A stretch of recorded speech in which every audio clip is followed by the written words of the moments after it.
입니다. 여러분 안녕하세요. 미술 디자인 공예 임용고시 오늘 미술랭 가이드 첫 번째 시간 시작하겠습니다. 그래서 요거 제가 이렇게 딱 이렇게 붙이고요. 자, 준비된 앞치마 제가 한번 이렇게 멋지게 한번 탁 털어보고요. 이렇게 올려서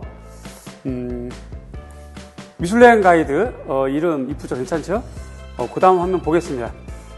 미술랭은 여러분들이 공부하면서 필요한 내용들을 설명도 해드리고요. 그 다음에 중요한 주제도 앞으로 계속 시리즈로 진행하고 촬영하려고 이렇게 이름도 만들고 이렇게 좀 여러분들 기억에 남게 좀 재밌게 구성을 해봤습니다. 그래서 최종 합격으로 해서 일문일답 형식으로도 가고요. 중요한 주제들은 별표를 붙여가면서 설명을 해드릴 겁니다.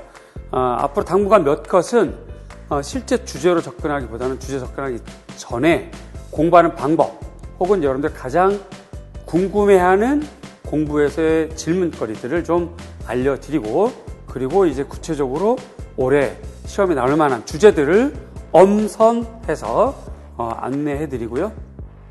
재밌게 맛깔나게 그렇게 할 계획입니다. 많이 기대해 주십시오. 자, 첫 번째 시간 진행하겠습니다.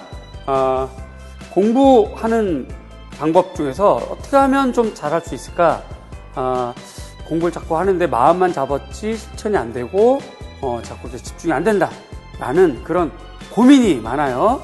그래서 그 고민을 해결하려면 실천표를 작성해 봅시다 라고 제가 알려드렸습니다.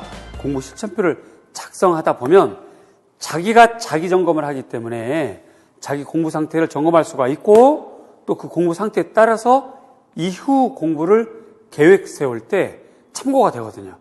따라서 공부가 집중이 안 되거나 잘 안 될 때 중요한 장치, 도구, 바로 공부, 계획표, 실천표 작성입니다.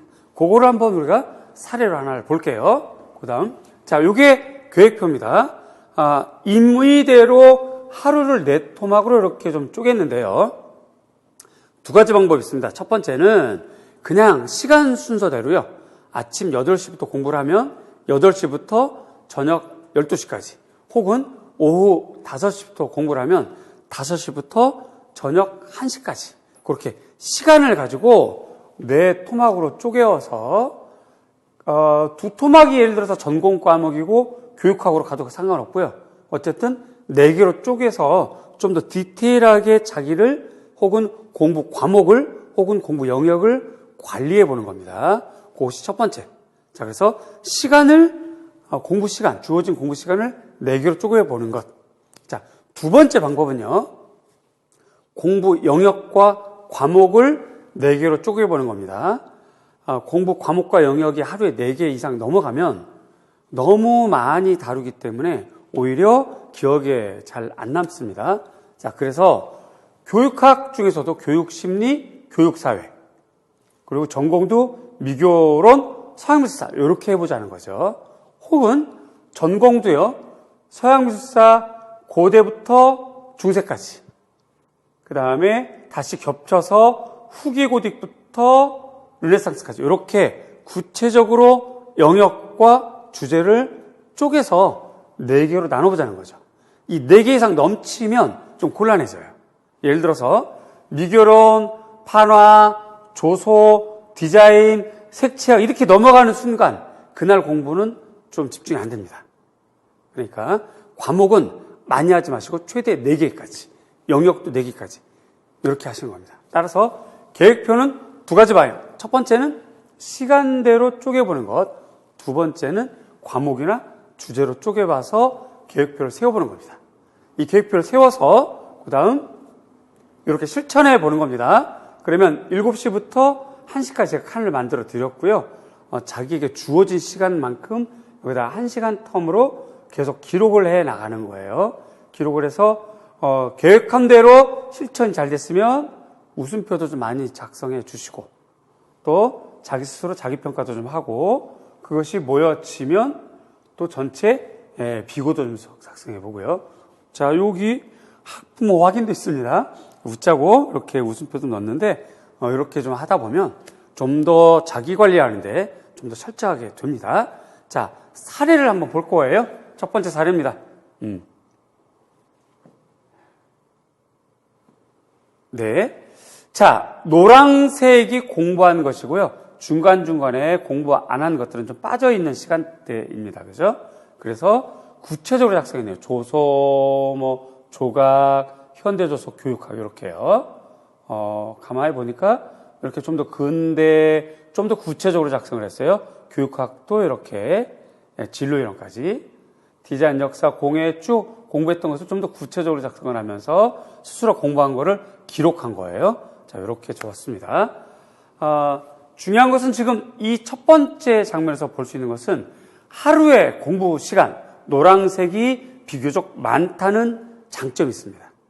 그래서 우리가 공부에 대한 미슐랭 가이드 첫 번째 레시피, 하루의 공부 시간이 많을수록 좋습니다. 이왕이면 많을수록 좋아요. 이왕이면. 여기까지. 자, 두 번째 레시피입니다. 보시면, 자, 이분도 공부했던 것을 이렇게 색칠을 했어요. 교회 가고 빠진 것 색칠 안 했고요. 교육학 시간은 색칠을 안 했고, 지금 붉은색이 전공 시간인데요. 이렇게 기록을 했어요. 자, 우리가 두 가지 사례를 봤는데, 첫 번째 사례는 공부 시간이 많은 것. 두 번째 사례는요, 수평적으로 공부 패턴이 같은 것이에요. 매일매일 공부 패턴이 수평적으로 같은 것, 요거 중요합니다. 그래서 공부 계획표와 실천표에서는 여러분들이 가급적이면 꼭 지켰으면 좋겠는 것. 첫 번째는 하루에 공부 시간이 많은 것. 두 번째는 매주에서 하루 공부 패턴, 시간대가 같은 것. 이렇게 갈수록 공부가 집중이 잘 됩니다. 그리고 이제 몸의 습관이 배어서 공부하는 시간, 집중하는 시간은 저절로 몸의 준비를 안 해도, 마음의 준비를 안 해도 집중할 때 바로바로 공부에 임할 수가 있거든요. 이런 패턴을 지켜보세요. 자, 그 다음 컷은, 자, 일일 학습. 그래서 하루에 4시간에서 12시간, 그 사이에 주어진 환경과 조건에서 복습하는 게 중요하고요. 이것이 일주일 동안 모아서 또 한번 점검해보고 그걸 기준으로 다음 주 계획을 세우고 참고하는 겁니다. 그렇게 해서 연간으로 이어져 나가는 거고요.